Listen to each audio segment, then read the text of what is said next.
Tivemos recentemente algumas prisões de artistas brasileiros. O Pose do Rodo, MC Pose do Rodo, foi detido algumas vezes. Vai te fuder. E tivemos também o caso do nosso queridíssimo Oruan.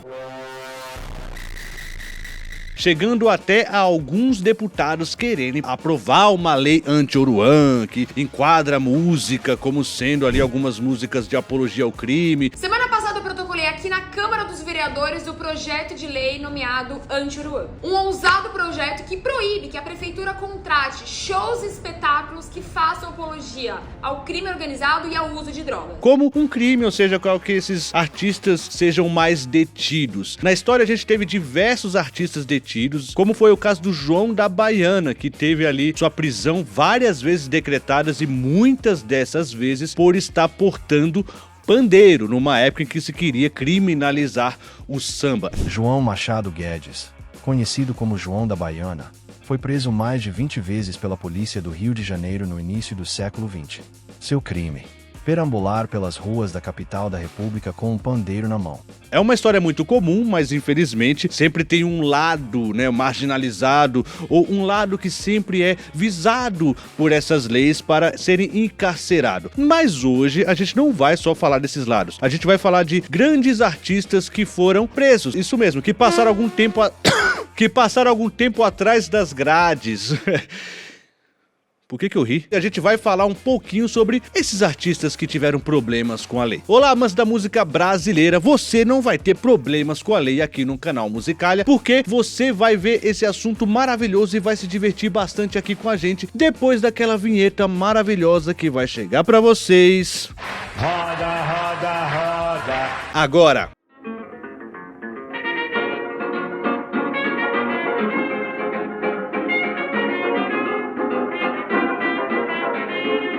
Caetano Veloso e Gilberto Gil foram presos na ditadura militar. Eu sei, muita gente foi preso, mas o caso deles, foi emblemático. Por quê? Porque o Gilberto Gil e o Caetano Veloso, eles representavam aquilo de mais subversivo que tinha em termos de estéticas, vamos dizer assim. A Tropicália estava rompendo uma espécie de discurso linear que deixava muito claro o que seria ali censurável ou não e estava deixando a coisa um pouco mais confusa. Eles sabiam que existia subversão, mas não sabiam exatamente o que enquadrar ali, deixando a coisa um pouco mais confusa. Nos shows que o Caetano Veloso, que o Gilberto Gil e a Turma da Tropicália faziam, existia muita rebeldia estética, e uma delas acabou causando a prisão do Gilberto Gil e do Caetano Veloso, ou pelo menos foi só uma desculpa para eles conseguirem prender esses dois, o que eu acredito veementemente que foi só uma desculpinha, tá? Caetano Veloso e Gilberto Gil faziam ali um show, e nesse show tinha uma bandeira do cara de cavalo morto, uma bandeira do Hélio Oiticica, e nessa bandeira estava escrito: seja marginal, seja herói. Acontece que um cara chamado Randall Juliano, que era um polemista da época, que falava no rádio lá, sabe? Aqueles Alborguete ou aqueles da Atena que a gente viu recentemente por aí.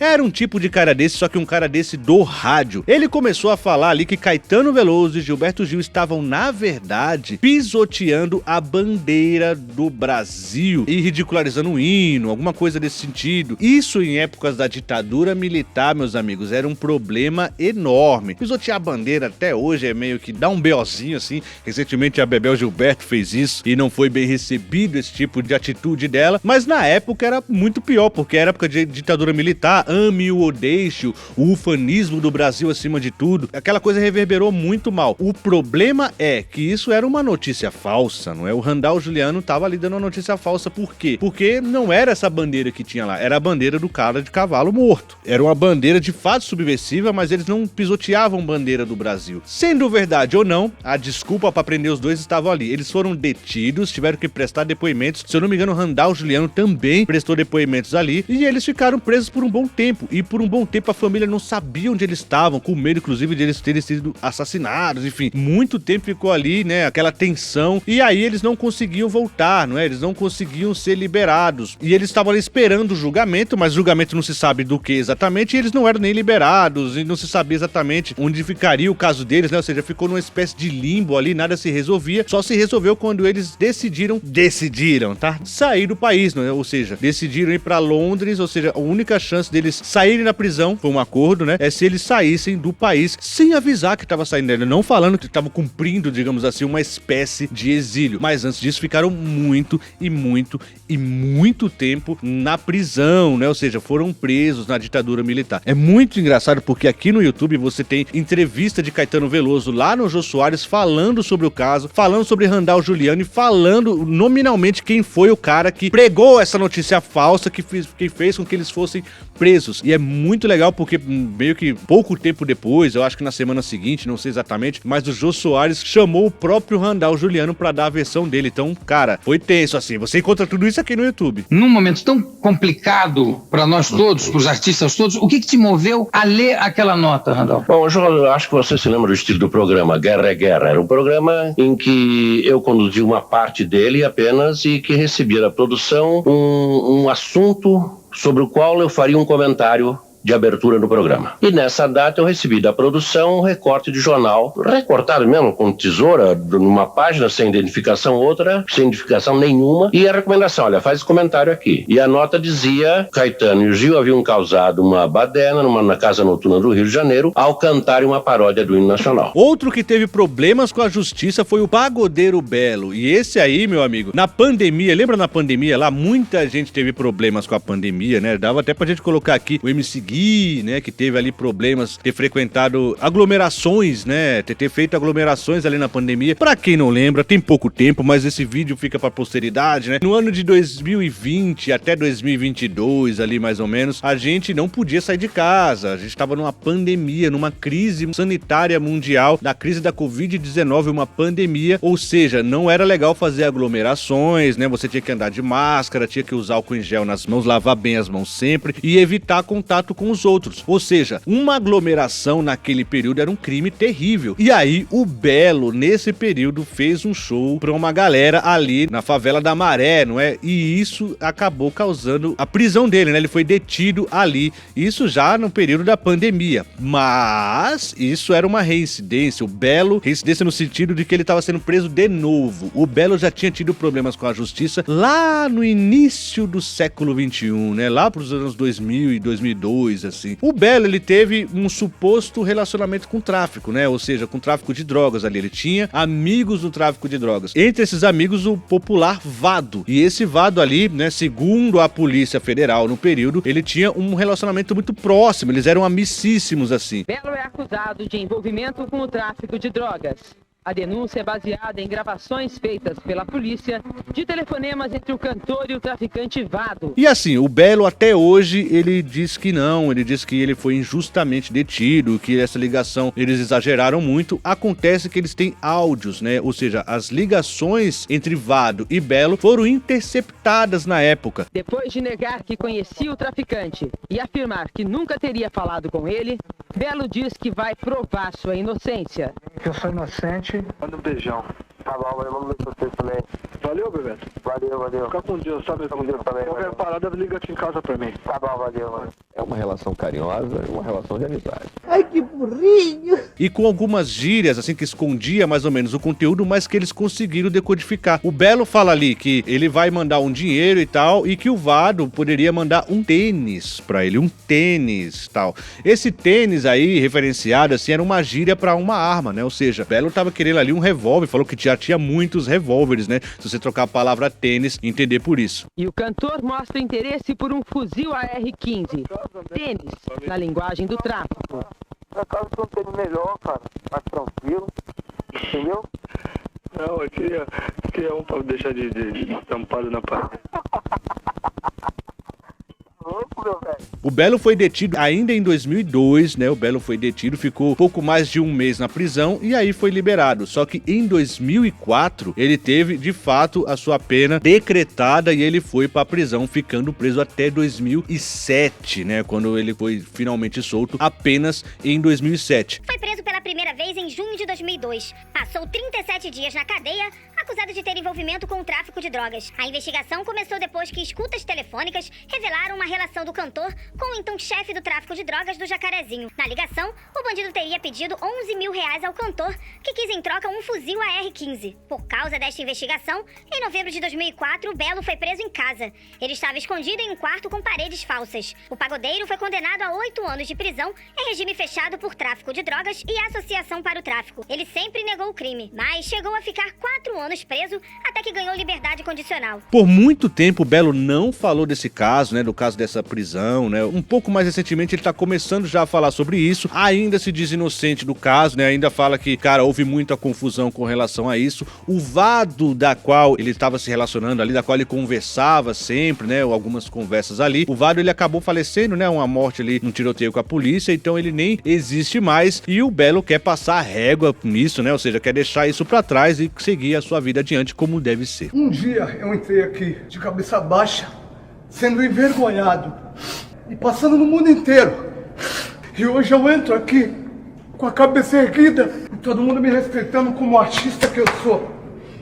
Muito obrigado, João. Que lindo, cara! E, cara, é louco, né? Se você tem algum parente que já foi prisioneiro, que quer se reabilitar na vida, cara, você tem que dar chance para as pessoas seguirem em frente, né? Já que pagaram perante a sociedade aquilo que tinha que pagar, não é? Você também evite de ser preso, tá, meus amigos? E eu fiquei sabendo que quem não deixar o like nesse vídeo será preso. Fiquei sabendo assim que você vai ser assim do nada, tá? Vai ser preso se não deixar o like nesse vídeo. Agora, pra evitar de ser preso mesmo, tem que se inscrever no canal. E agora, pra ficar realmente blindado, sabe? Foro privilegiado, você vai aqui no nosso Catarse e apoia a gente, ou seja membro do canal. E eu fiquei sabendo que os advogados do canal são muito bons. Você tá evitado de ser preso. Contém ironia, mas deixa o like. Outro que foi preso também num momento difícil foi Arnaldo Antunes, junto do seu amigo Tony Bellotto, da banda Titãs. E, cara, essa prisão foi emblemática pra banda Titãs. Eram 4 horas da madrugada, quando a polícia bateu no apartamento do músico Arnaldo Antunes, em São Paulo. Assim que o roqueiro abriu a porta, os agentes foram logo apontando as armas pra ele e perguntando onde estava a droga. Naquele dia 13 de novembro de 1985, o artista de 25 anos foi preso junto com o guitarrista Tony Bellotto. Parceiro dele na banda Titãs, Tony tinha sido flagrado com uma pequena quantidade de heroína horas antes dentro de um táxi. Os Titãs tinham feito 2 discos ali na gravadora deles e esses 2 discos não fizeram assim grande sucesso. E eles precisavam acertar no terceiro disco porque eles tinham 3 discos de contrato. Se o terceiro disco da banda Titãs não desse certo, pois é, eles teriam o contrato rompido e seriam uma das muitas bandas que sumiram. Depois dos anos 80, eles não iam mais apostar nos Titãs. Acontece que um pouquinho antes desse terceiro disco, Arnaldo Antunes e Tony Bellotto, os integrantes da banda, foram presos por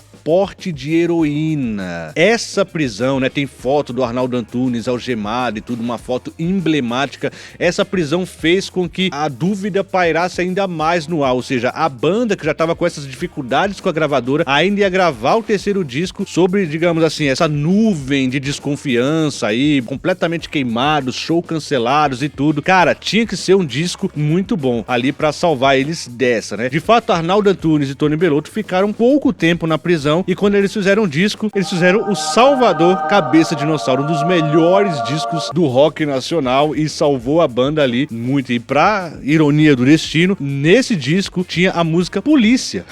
E a música Polícia foi escrita por Tony Bellotto, um dos que foram presos. Olha só, e esse disco aí salvou a pele dos Titãs, mas ficou marcada essa prisão aí do Tony Bellotto e do Arnaldo Antunes. Uma coisa que eu me lembro, assim, não é com carinho, mas foi muito louco isso aí, foi te visitar na cadeia, cara. Sim. Cara, o que aconteceu que você foi parar em cana, cara? Ah, droga, né? Tive que ficar um mês lá e tal. A prisão foi um pouco um dos gatilhos para que a gente fizesse o Cabeça Dinossauro, porque a gente ficou muito revoltado. Cara, foi antes. Foi antes. Foi em 85. O Cabeça saiu em 86. Foi meio a nossa resposta, né? Àquele evento e tal. Voltando pro período da ditadura militar e ainda se mantendo nos trilhos do rock, a gente vai falar sobre Rita Lee. A prisão da Rita Lee, ela é emblemática, cara. Primeiro que ela fala que foi, digamos assim, um acerto de contas, né? Porque ela criticava muito a polícia e tal, e na época da ditadura militar, se criticar a polícia era algo terrível. Eu sou do tempo da ditadura. Você pensa que eu tenho medo? Porra! As pessoas estão esperando eu cantar. não é a gracinha de vocês. Seus filhos da agora vem me prender. Então ela fala que fizeram uma batida na casa dela, que tentaram arrumar de tudo lá. Ela falou que ela deixou eles entrarem, né? Os militares invadiram a casa dela, ficaram revirando tudo pra ver se achavam alguma coisa e acharam, meus amigos, uma bituquinha de maconha. Acreditem se quiser, uma bituquinha de maconha fez com que a Rita Lee fosse autuada ali. E olha só, né? Muita gente com saudade da ditadura militar e olha que beleza, né? A Rita Lee foi autuada grávida. Ela tava grávida do Beto naquele período. Ou seja, eles não tiveram problema nenhum em trancafiar uma artista grávida numa boa. E isso por conta de uma bituquinha de maconha ali. Você vai presa por porte de... uma história esquisitíssima, né? Eu não tinha nada. Pois é. Não tinha nada. Era aquela... O Gil tinha sido preso uma semana antes, em Santa Catarina. Os doces bárbaros estavam lá. Tudo. E aí ele se safou. Falou as coisas bonitas e tudo e deixaram barato.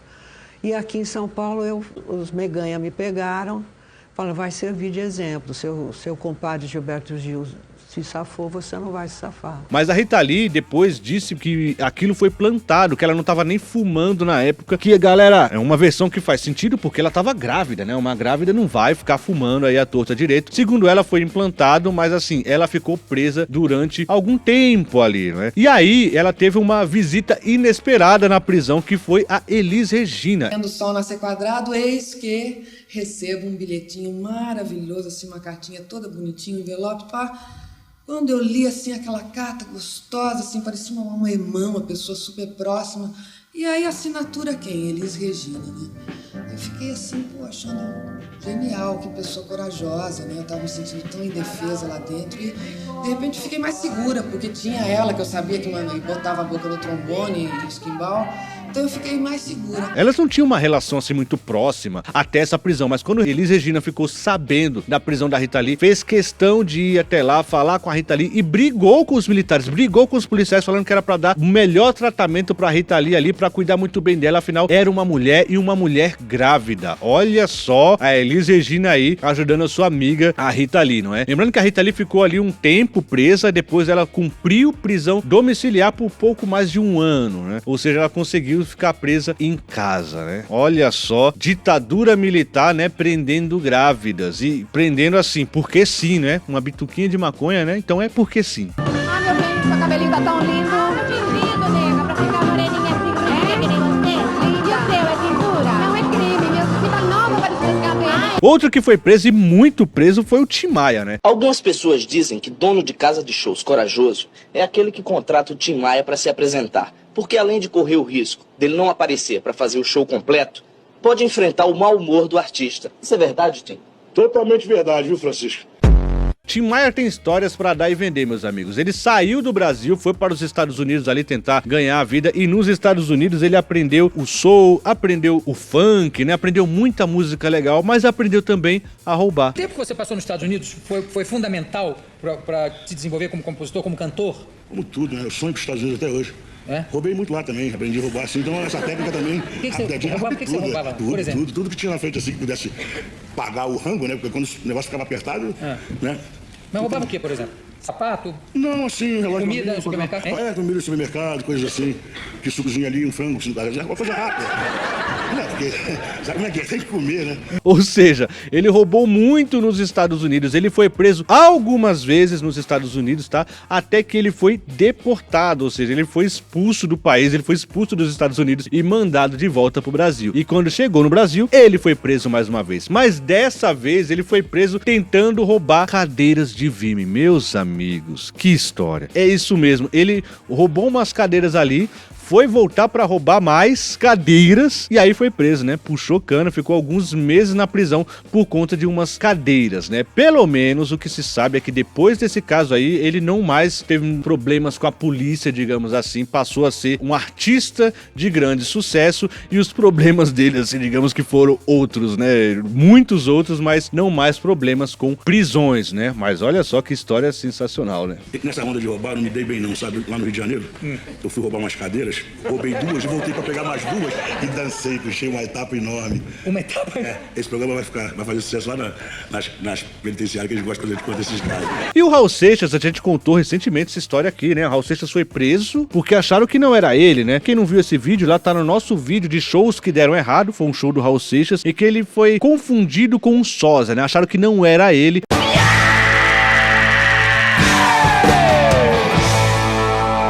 Então vambora. E cara, por acharem que não era ele ali, ele foi preso por não ter documento. Ficou uma noite na prisão por não ter documento. O Raul se apresentava no clube da cidade de Caieiras, na Grande São Paulo.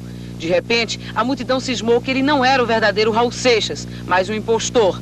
A confusão foi tanta que Raul foi parar na delegacia. Eu não vou detalhar essa história, porque essa história tá toda detalhada no vídeo lá. Vou deixar aqui pipocando no card. Vejam depois esse vídeo aí, que vale muito a pena também. Tem outros shows que deram errado por lá. Tem até shows da Rita Lee também, que deu errado nesse vídeo. O Raul foi levado pela polícia, ficou aprisionado em Caieiras, foi maltratado.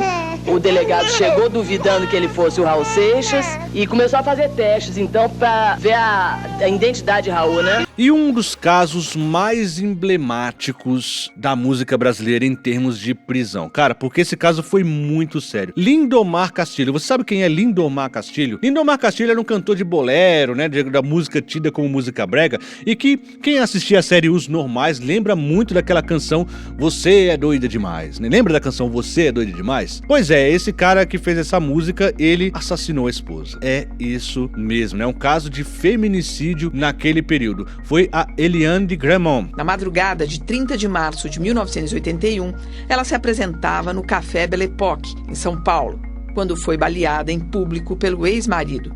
Lindomar Castilho foi condenado a 12 anos de prisão. Eliane Gramont era uma cantora também, e olha só, a história que eu vou contar tem tantas camadas de misoginia, todas essas camadas que constroem o que chega no que é o feminicídio. Então a primeira camada de misoginia é eles se conhecerem na gravadora, e aí ela deixar sua carreira de cantora porque eles se casaram, e ela precisava cuidar da casa, ela precisava ser mãe, precisava ser uma dona de casa, então ela abre mão da sua carreira em nome desse casamento. Um casamento que iria tirar a vida dela, é isso mesmo. Lindomar Castilho tinha problema com alcoolismo e reza a lenda que muitas vezes agredia fisicamente a Eliane Gramont. A Eliane foi se cansando disso até que eles se separaram. Acontece que Lindomar Castilho, como era comum no período, como é comum hoje em dia, não aceitou muito bem essa separação, ficando ali muito enciumado com qualquer passo da cantora, que aí sim voltou a ser cantora, retomou sua carreira, porque ela tinha parado a carreira por causa do casamento, já que o casamento não existia mais, ela queria continuar seguindo o seu sonho. Para piorar a situação, ela passa a se apresentar com Carlos Randall, que era nada mais nada menos que primo do Lindomar Castilho. Meus amigos, o problema é que ele estava enciumado, achando que eles estavam tendo um caso. E para piorar a situação, o Carlos, ele deixou a esposa, ou seja, deixando mais quente essas especulações ali do Lindomar. Acontece que no dia 30 de março de 1981, numa apresentação em que a Eliane estava ali tocando junto com Carlos, ele apareceu armado e deu 5 tiros na ex-esposa. A tragédia causou comoção e polêmica. Eliane faleceu, o Carlos também foi atingido e ele ali teve alguns problemas durante muito tempo, mas ele conseguiu sobreviver. Lindomar fugiu dali, mas ele foi interceptado por alguns transeuntes ali, algumas pessoas que estavam passando. Ele foi agredido fisicamente, foi amarrado até chegar a polícia. Ele foi detido e ali ele foi a um júri popular. E cara, as camadas de misoginia, né? Ou seja, a menina morreu, teve seu sonho interrompido. Seu sonho já foi interrompido primeiro porque casou com ele e teve que ser dona de casa. Depois que ela consegue retomar a carreira, seu sonho é interrompido pra sempre porque é tirado a vida dela. E adivinha como foi a defesa de Lindomar Castilho? Falou que ela era uma má esposa, que ela era uma má mãe, que ela era infiel. Ou seja, olha que maluquice. Ah, já que ela traía e já que ela era uma má esposa e uma má mãe, então ela merece a morte, é isso, né? Olha que defesa absolutamente absurda. E pra variar, eles se apegaram a uma coisa que é o assassinato em nome da honra.